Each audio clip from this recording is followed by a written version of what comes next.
Hello, and welcome to CRO Insights, How CROs Win, the podcast that uncovers the key markers of successful revenue leadership, brought to you by the CRO Collective in partnership with the Revenue Operations Alliance. In each episode, we'll explore the CRO career path, the major challenges facing CROs today, and discover strategies for building aligned revenue engines that scale your company's growth. All right. Well, thank you, Grainne, for being here. So I just wanted to get, where are you? I know you're not in the U.S. I'm not in the US. I'm currently in Dublin, Ireland, but I split my time between Paris, France and Dublin, Ireland. Beautiful. Oh, God. What two nice places to be spending your time from. They're not bad. I'm reasonably lucky. Could be worse, right? Could be worse. Yeah. I mean, I have people get on with me sometimes and they're like, well, I spend my time between Tulsa and Oklahoma and, Des Moines, Well, sorry to hear that. I'm sure they're lovely places, but I'm Paris sure is they reasonably good. But, Paris and Dublin, I mean, come on. I think anybody would. So let's do a little formal intro here. I'd love to, if you could, just tell listeners your background. You are a chief revenue officer. The framework from which, we'd like to talk about this on the CRO Insights podcast is just sort of like not just the role you have, but how it is implemented, the role is implemented, the way in which your company utilizes that role. So I'd love to hear a little bit about that. And I think that's a really interesting question. I talk a lot, even internally, about the role of the CRO and as it evolves and how it's understood and how it's different across companies. So my role, I'm Chief Revenue Officer for Acolad Group. We are a company that specializes in removing language and tech barriers. So in our organization, I'm responsible for revenue, solutions, pre-sales, marketing, rev op, sales excellence, and sales academy. So pretty much the revenue engine, including what we sell and what we don't sell and why, and what the market conditions are for driving the evolution of our offering. So it's a cross-functional role. I collaborate very, very closely and daily with our CTO from a technology perspective, with our operations teams, with our field teams, in terms of the end-to-end of a customer experience, what their primary business objectives are, how our solutions and offerings help, how they solve those things, and how we build the today and the tomorrow in an age of AI to solve problems. So I hope that helps. It is. So you're like the, I would call the true chief revenue officer. You've got the job. You're the strategic leader. You're running things. You're in charge of all things revenue. So I guess a couple of questions that come from that are you the company's? Are you your company's first CRO? No. Second. So they had one. So they haven't. So was it, in your view? I just am curious because it's interesting to me the iteration of this. Was it that there were some mistakes made and you were like the fix, or was it like how did they evolve? Like when I usually see companies have two CROs, it's usually like the first one sort of didn't work out. It's never black and white thing where it was someone's fault. No, it's definitely not. I think the way I look at it is the first iteration was right for the point of time in our company. So the first CRO had a lot of great skills from a tech stack perspective for an implementation of the technology that was needed to drive a sales ops engine forward. Mm-hmm. But perhaps not, in hindsight, the expertise for the industry that we were in. So I have a very, very strong 2-decade plus background in our industry, which makes it somewhat easier for me to understand the competitive landscape, the client needs, the client problems and challenges, how they're evolving, how they're impacted, which when you think about a cross-functional role, a lot of people can do revenue or rev ops or sales ops or build a tech stack, but truly deeply understanding the industry you're in and what you're building with your company and your teams to solve those problems requires an industry depth that I possessed that was perhaps missing in iteration number one. Yeah, it makes sense. I get it. So, I talk a lot about stages. Like at what point in a company's growth should they bring a chief revenue officer on? It's a really good Because a question. lot of times it's not the right stage, and that is a factor in its Yep. success. So, Yep. what stage? Where are you guys at right now, and where were you at that stage? Was that a factor? Again, from the context of my listeners learning about Yeah. their own hiring of a CRO, Yeah. and also if I'm looking for a job, what's the right environment for me to be looking at? It's a really, really good question. And I think you can be too early or too late. Yep. So when you're too early, for me, it's often that you need sales. You think you need a chief revenue officer, but really you don't. You need to grow the day-to-day sales, the number of customers. If you're in a SaaS space, the monthly recurring revenue, the annual recurring revenue, you just need to get sales to hire the right sellers, to understand the right geographies, etc. It can be an early phase startup scale up where you need to get your sales engine organized. I think when you hit the fast growth or the acquisition and integration phase, where you're evolving, for example, we acquired 10 plus companies in a number of years. So that required integration, it required alignment of offerings, it required removal of legacy tech debt, it required a very client centric approach to the customer experience that we wanted to deliver with the power of everything that we had acquired. So, what had we acquired and why had we acquired it in terms of geographic presence, in terms of skill sets, in terms of technology? So, that was more than just sales. That was more than just go out and sell a product or a number of services. That required building an engine for repetition, Mm. predictability, continuity.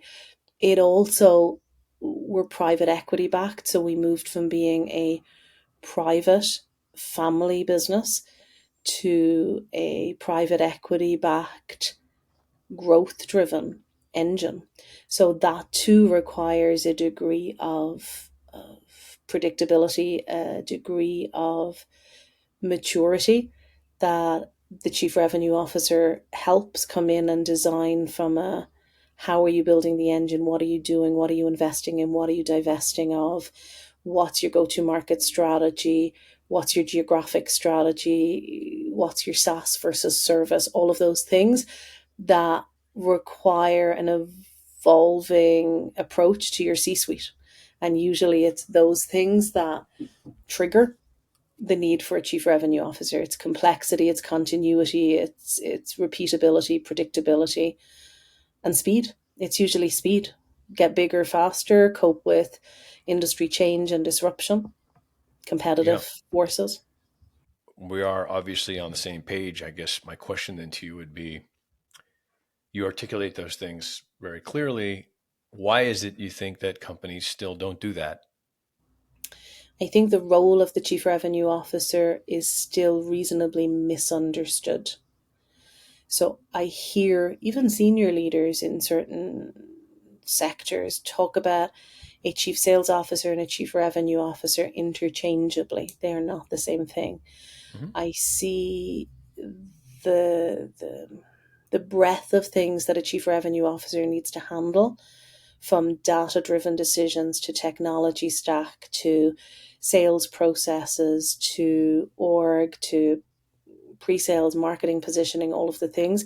It's very broad, and oftentimes companies struggle with where things should sit. So I think the understanding the role of a chief revenue officer in how they remove the blockers to revenue, accelerate and provide the engine, the structure, oil the wheels for a Hmm. company to go forward in an aligned fashion. The more a company understands that and gets involved in understanding what chief revenue officers do, the easier it is. I was lucky. I had CEOs and boards that understood that role. So I was in a lucky position in that I didn't have to fight to describe what it does. Hmm. Yeah, it There is was an aligned fortunate. expectation. That is fortunate. I mean, most of my clients whom are in the aspirational track, right? They're pursuing the role. And matter of fact, I'm doing a webinar on this today. trying to provide aspirants, heads of sales and marketing who want to become chief revenue officers on the precarious, treacherous waters they're going to be approaching when they're looking for this role, and the different ways that this role is going to be presented to them. Yeah. And, having them be the ones who are the truth bearers so they can evaluate the roles from one place and one consciousness, as opposed to like, oh, okay, I guess this is the way they're going to do the job, so I'll do it that way. I think we sort of do need to create a little bit more integrity in the way. I use the word integrity more like from a structural and architectural standpoint, not a moral or ethical one. And in the integrity of, okay, I'm very clear on what this is, and I'm very clear on how it should be done. And so therefore I'm going to go find companies that are in agreement with that. And then I'll do that, as opposed to, all right, I'll take whatever job they give me as long as it has that title. And I think that this is part of it. I think there is a bit of a loose relationship between these things that only helps to keep that ambiguity present in the marketplace. And I want, like, for example, and the way I usually present this to somebody is say, okay, so let's say you were pursuing a chief marketing role. Okay. And you're in the market for one, and you're looking at a bunch of job opportunities, and a number of them didn't even involve marketing. Would you want that job? I mean, probably not, right? You'd say, oh, that's not a chief marketing officer. You're very clear on what that job is, and you'd be able to evaluate it. But because of the ambiguity, there's a bit of a collaborative ambiguity that's going on, and I think that this is sort of, so that's where I think the marketplace is largely responsible in that. And candidates as well can be responsible in terms of, doubt. I'm calling myself a chief revenue officer because it sounds great and wonderful, and it's what I want to be. And suddenly there's a title without a true understanding of what it is you're taking on. So I think, like most things for me, it's understanding what you want to help a company achieve. It's understanding how you want to take them forward, and what are the elements you should influence or own or align on. And if you come at it from that perspective, I find it becomes much clearer and much more aligned with an executive team, with a private equity team, with a board, because it's very clear what they're holding you accountable for and that you're aligned. Whereas if it's coming from a candidate that says, but that title sounds amazing, I just want that title, and exactly, I'll tweak what I'm doing to be that title. It never works, not for the person, not for the org, not for the industry. And I think there was a lot, I saw a lot of chief growth officer, chief revenue officer, chief commercial officer. And I think the chief revenue officer and chief commercial officer are good, solid things. Yeah. They're very similar. Yeah. But it goes back to, what is it that you're trying to solve? And is it this remit with this cross-functional elements? A lot of sellers as well, who aspire to be either chief sales officers or chief revenue officers, when they're growing into VP roles or SVP roles, still sometimes underestimate just how different the role and the remit you're taking on is. It's not the same. It's not just individually growing revenue or growing a region's revenue or growing a market's revenue. It's far beyond revenue, and it's every element that influences the success of that revenue, and customer acquisition, customer retention, customer churn, new market openings, new solutions openings. So for me, it's the most amazing role in the world, because I like all of the elements that go into making up that vision, because for me, it's influencing the vision for growth. 100%. So, but not everybody loves that. So no, I agree. It's not for everyone. It's definitely somebody needs to sort of be that type of person. There's a profile of someone who wants that job, and I think that, again, to kind of stick with that big theme we're on right now, is someone who comes and largely, I don't know why, but I think it's just been the case that it's a predominantly sales-driven role, because a lot of people that come out of sales leadership roles to become chief revenue officers, and so there's sort of like this presumed track, that you're on when you're on a sales role, and I think there's a lot of that. Trying to find the right term. There's, when you're a head of sales, there is a expectation that you jump to the next. But there's also a heroic kind of badge on sales leaders. Someone who runs a sales organization and grows it and scales it and makes the company lots of top line revenue. You get a lot of pats on the back. You make a lot of money.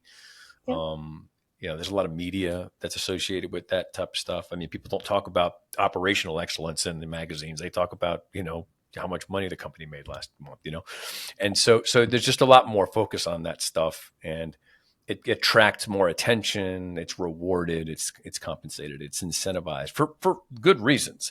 Yeah. But so if I'm a head of sales, I'm going to have a certain type of personality where I'm out there, building sales organizations and all the stuff that goes with the sales organizations. And then I get moved into a CRO role.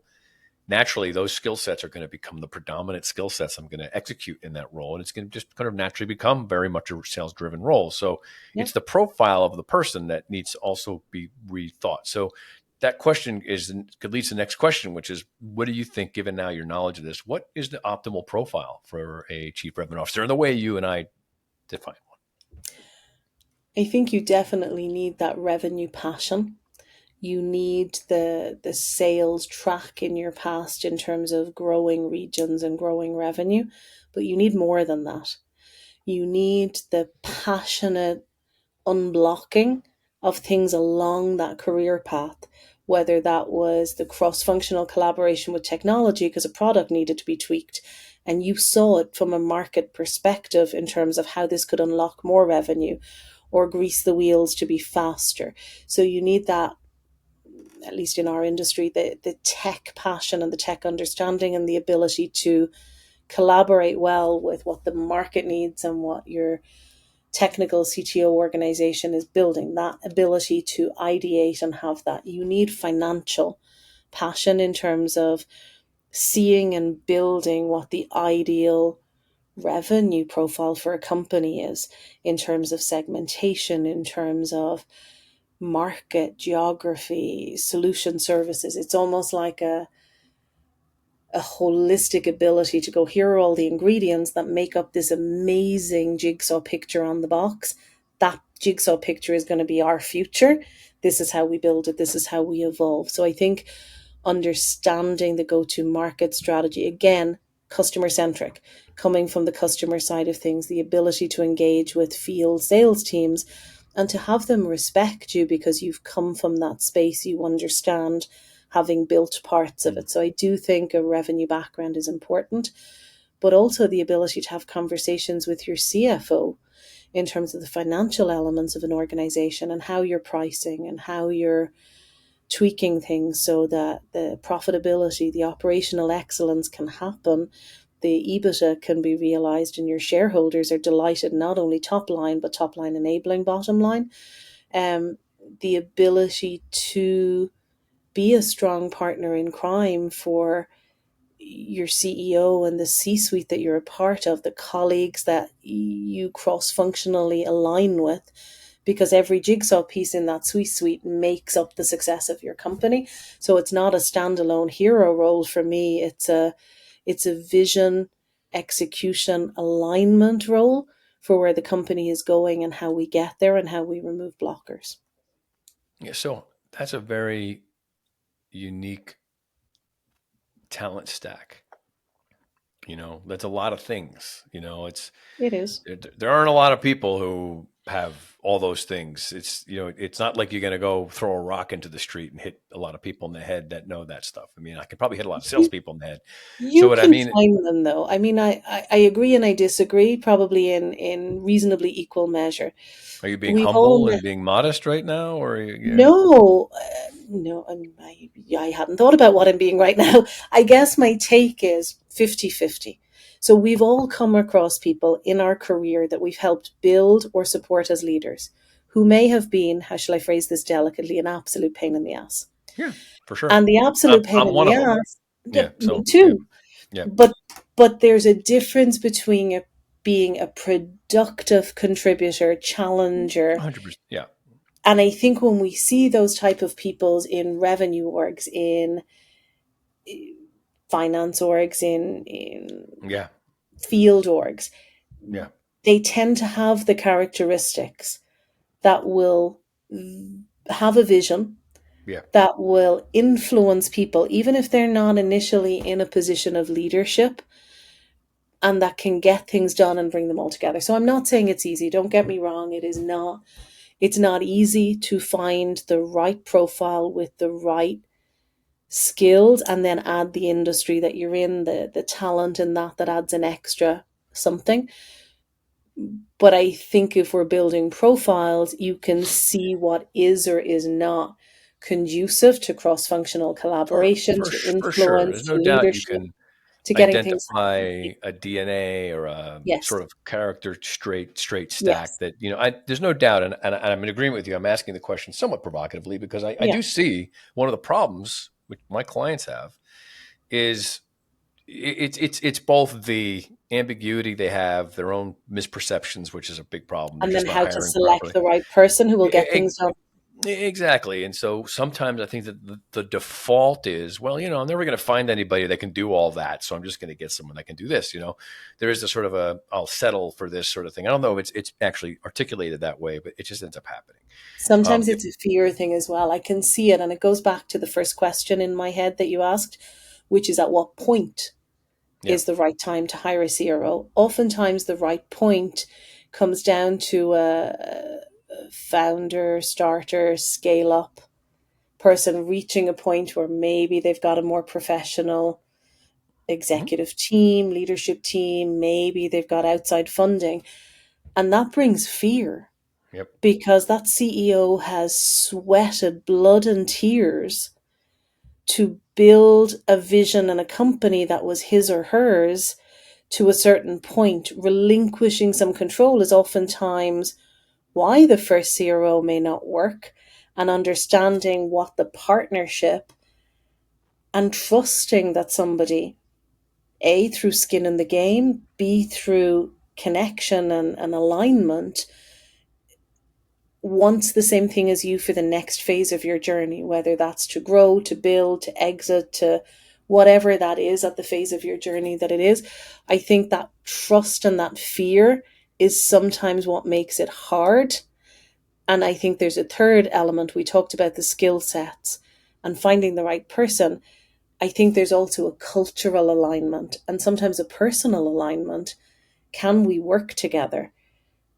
Have we got the personalities that will do hard things together, but that will help grow teams, that will help make sure that the people who work with us trust us, that they will get better and stronger, that we will build a vision that they can deliver against, and that they will become better as part of what we're building.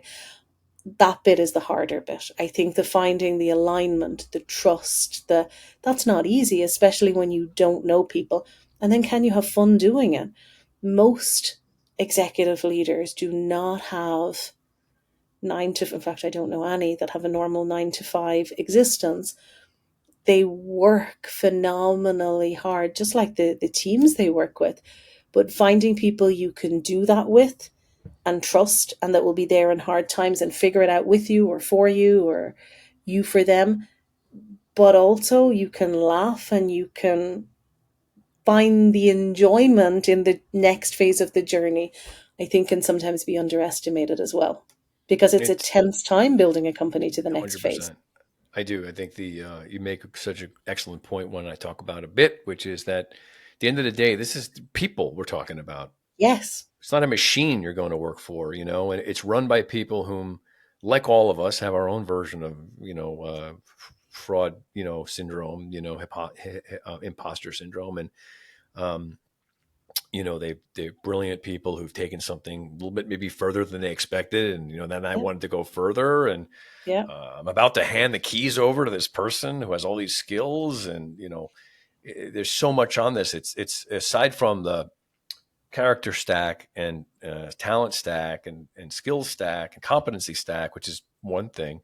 Like you just said, it's also the leadership skills, which is more of a softer Yeah. personality skill. How does this person run things? Yeah. There's so much communication that's going to be required in this role, and relationship management in this role, and managing all sorts of different types of relationships and things, and dealing with stress and decision making and Yeah. risk taking. And then there's, like you said, do I want to work with this person or not? I Will just, I follow them? Will I believe in them? Will yeah, I do more than I ever thought I could because I enjoy it, because I yep, believe in it? yeah. And so, we're when you're on both sides of that equation and you're entering into an engagement about the role, if both people are thinking about these things with the level of granularity that we are, there's a greater outcome that's positive from it than not. And I think that unfortunately we focus on things that are a little easier to attain or more superficial, or we want to ignore potential issues because we'd rather not deal with them. All the human stuff that goes into these sort of things. And I do think also that the instances I've seen where CROs work out really well, many times it's an accident. I didn't know it was going to go this great. I mean, I took a flyer on this person. My gut felt good about it, and God bless Grainne is amazing. I mean, she was amazing.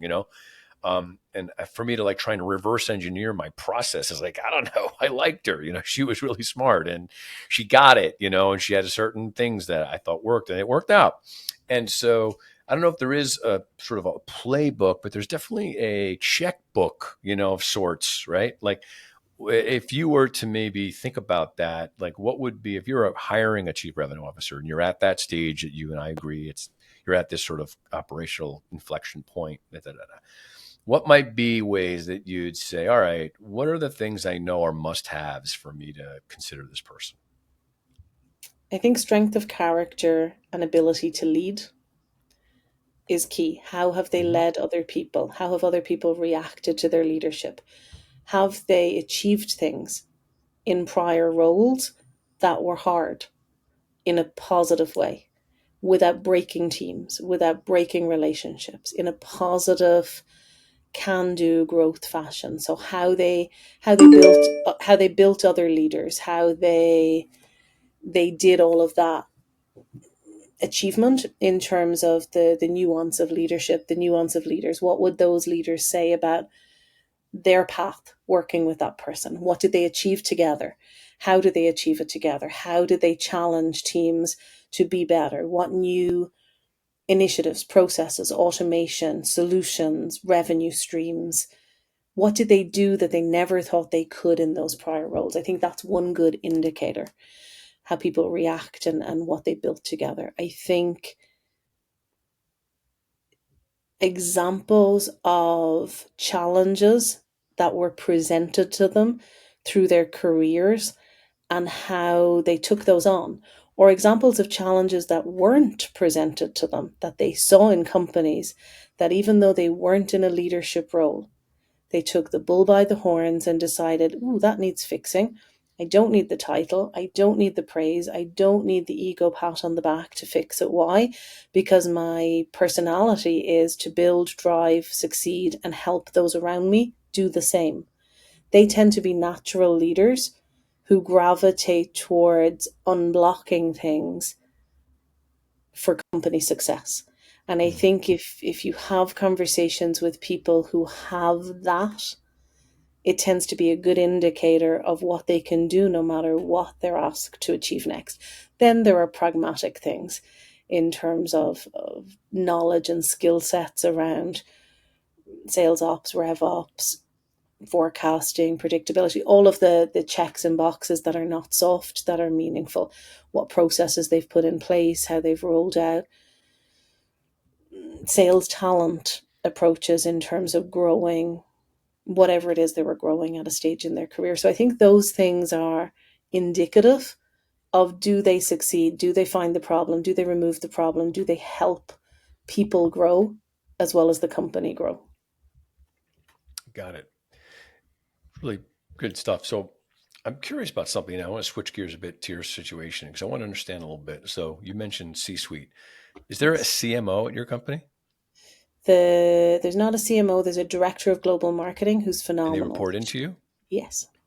Okay. So here's a question for you. What would a chief revenue officer do in a situation where they're being brought on to run the whole revenue team, but there is in existence a chief marketing officer? Collaborate. Understand what they're trying to do. Hmm. It is not a given that a CRO should own marketing. I see it 50-50. In some cases they do, in some cases they don't. I prefer the cases where they do, because it's a very clear vision that also includes your market position, your how the Mm, market feel about you. But it's not exclusive. You can join a company where there's a chief marketing officer who is very talented. She or he has a very clear vision of the market positioning, but maybe not all of the other elements in terms of sales ops and rev ops and what products we're going to sell and what solutions we're going to deliver and how we will competitively position against somebody, but they have the talent in terms of what that looks like. And they have the lead generation engine and the inbound and the outbound and all of the things. So it's not mutually exclusive that they can exist beside each other versus reporting. I prefer, my personality is one that likes marketing, that likes the positioning of what we're driving, but it's not an absolute necessity. And I have CRO colleagues who are in orgs, and again, 50-50, some who own and some who don't. But I think the key with any C-suite collaboration is that collaborating and understanding what each member of that leadership team is tasked with delivering and doing, and how you need to cross-functionally align. got it. Yeah, 'cause I see this as you make a point I like before, which is it is sort of 50-50. Yep. I agree with you that I think, if optimally the CRO should sort of run, not own, but own, those departments from a responsibility standpoint, but they should have a functional leader who's in charge of it, Yes. no doubt. Exactly. And it sounds like you have that situation, but I have a lot of clients who they're in a situation where they have a CMO, and yeah, clearly, collaboration is obviously the route that is the correct direction, but it's not easy, right?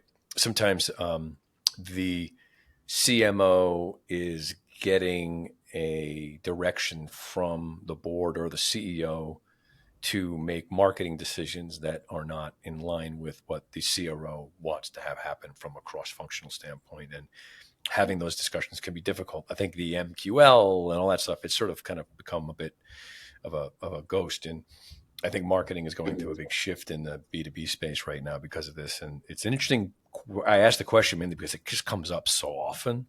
Many Yes. times too, I get a lot of, I've sort of provocatively put out there that I think that if I were to be really doctrinaire about this, I'd say that B2B companies, while they certainly have to have a robust and excellent marketing function, it's best that they don't have a CMO for the reasons that you and I are discussing it, that there's a CRO and there's a more revenue leadership function as opposed to a, right.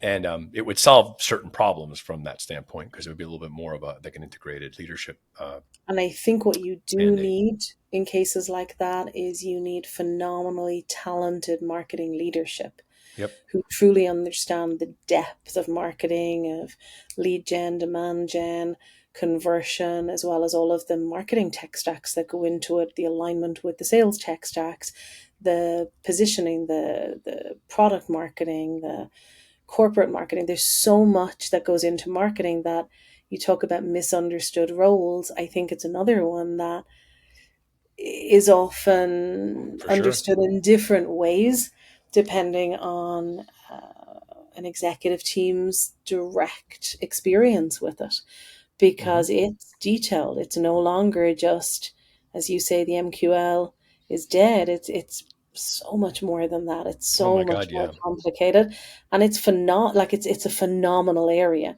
And is. whether it's standing on its own with a CMO or whether it's part of a CRO org, you need the understanding. Whoever is driving that needs the understanding of what the engine should do, because it is an engine, Yep. no more than a revenue engine, a sales engine. It's an engine that Hmm.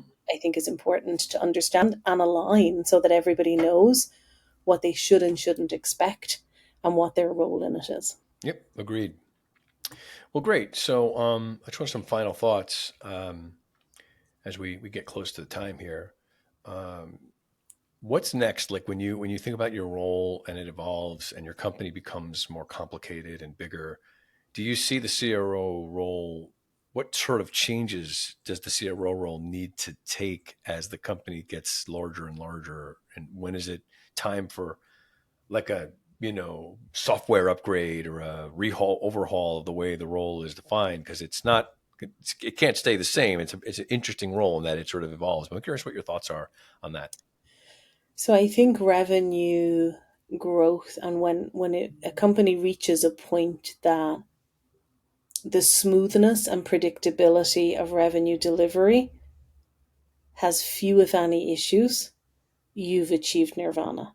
You've got all of the various elements smoothly going. You've got product delivering what it needs to, SaaS delivering what you need to, solutions delivering what they need to. There's the right capacity, cost of sales, total cost of ownership of revenue. Then you question, and it depends on what your corporate strategy is. Is it to exit? Is it to sell? Is it to grow further? What that looks like, I think, helps define what's next in terms of your growth as a company more than your growth as a CRO. But I think one of the big things that a CRO should be looking at as they reach that point is what teams they've built that can enable the journey, even if they're not there. How smooth the processes are, how easy a company can get data and tell what the predictability is, what the 1 month, 3 month, 6 months, 9 months projection is, how likely you are to have X left over to do this, this, and this. I think if you're getting to that point, you've done several years and you've really built something phenomenal that leaves your executive team and your board with choices on what to do. When you're still in that building phase, there's so much to do till you get to that smoothness. So it really depends. It depends on the strategy. How do I think the role will evolve in general? AI, huge part of it, and not just AI for the role and AI for the processes and AI for every tool set you ever have, every process you ever have, doing more with less, but also what your company does in terms of its AI solutions and visions in their own products and services, building that as a huge part of the next few years and moving past the hype to pragmatic approaches to AI enablement and AI success. That's going to be such a huge part of this, I know. Huge. And I know it's kind of talked about almost ad nauseum, it's ridiculous. But it is for a reason. Yep. I mean, I'm an old salt, and I'm using this stuff. Yep. I find myself utilizing it, and I'm seeing it's getting better and better. It's far Yep. from perfect, but I'm seeing already like, wow, it saved me a lot of time just now. Efficiency gains are phenomenal Totally. in research, in setting up your pipeline, in analysis and predictability, and it will get better. I think that also brings the question, though, when you ask what the future is, it also drives the question, not necessarily just of the CRO role, but of the type of hires that the CRO is making, the type of company hires you make in the future. How AI enabled are they?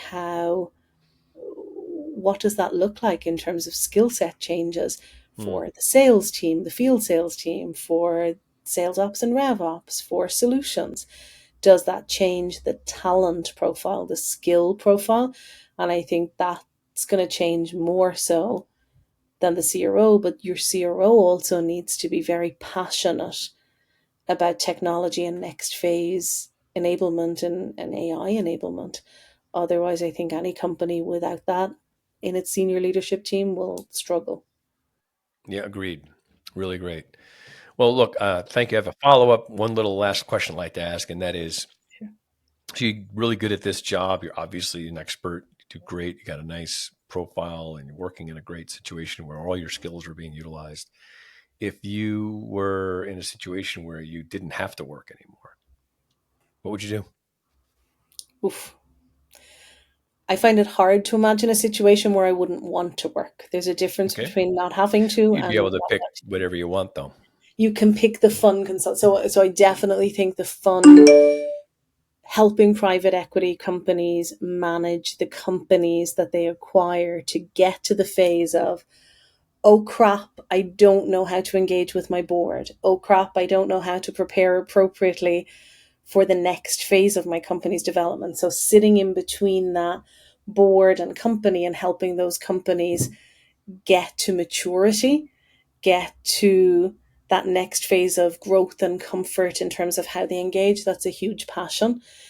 So I really like that, knowing that you're solving a problem for both a board that acquires companies, private equity firm, but also for a CEO and their leadership team, where you're bringing it to the next phase. And I think that's a passion. So doing engagements like that, where you take the expertise you've had in building a career and applying it to that, hugely rewarding. Plus gardening and beach and travel. There you go. Gardening always comes up. Gardening and animals. I hear Yeah. baking too. I get a lot of baking. Yeah, no, I'm not a really I good get baker. it. I like eating them, not so much baking them. But definitely the ability to apply the skills you have to passionately help others grow. And the private equity side of things fascinates me Mm. from both perspectives. So acquiring something that drives value and will you get your return on investment, but also from the founder's perspective, being able to get to that next phase positively. So doing gigs like that and balancing it with the fun of nature and gardening, always good. God bless. Well, Yeah, thank you. As I it expected, this was a was a really pleasure. great conversation, and I love to speak to people that are so philosophically aligned. It's a pleasure. So thank you. Thanks for listening to the CRO Insights podcast. Please subscribe to the podcast so you never miss an episode.